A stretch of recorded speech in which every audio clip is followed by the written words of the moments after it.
Good morning, my life Mitali Das চ্যানেলে নতুন একটা ভিডিও নিয়ে চলে এসেছি।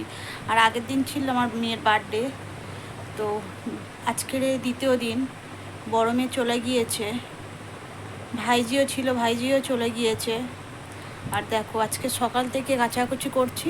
এই দেখো কত জামা কাপড় বিছনার মধ্যে ঢিবি করেছি।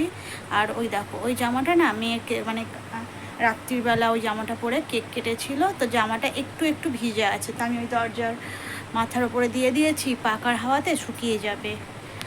আর আমি আজ মানে সারাদিন ধরে 3টে পর্যন্ত ঘর বাড়ি সব গোছালাম, গুছিয়ে একটু ঘুমালাম। ঘুম থেকে উঠে ভাইজিকে একটু আগিয়ে দিয়ে আসলাম, মা এসে নিয়ে গেল। আর এইবার বিছনায় বসেছি জামা কাপড়গুলো গোছাতে। দাঁড়াও তোমাদের জামা কাপড়গুলো দেখাচ্ছি। এই দেখো এতগুলো জামা কাপড় সব পাট করব। আর এই দেখো বালিশের রডগুলো সব কেচে দিয়েছি। এই দেখো, আর কালকের এই যে স্ট্যান্ডটা এখানে করেছিল, সেই স্ট্যান্ডটা এখনও ওখানে রয়েছে। আর মেয়ে বসেছে ওই ঘরে পড়তে। আর মেয়ে আমার কাছে এসে এসে বলছে মা কোনটা, মানে একটু একটু যখন যেটা পারছে না সে জিজ্ঞেস করে যাচ্ছে, বলে দিচ্ছি।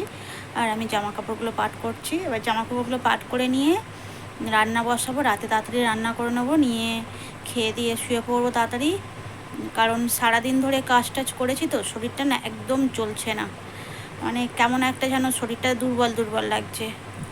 তো চলো ভিডিওটা এই পর্যন্ত। যদি ভালো লাগে লাইক কমেন্ট শেয়ার, আমার চ্যানেলটাকে সাবস্ক্রাইব করে দিও। টাটা বন্ধুরা।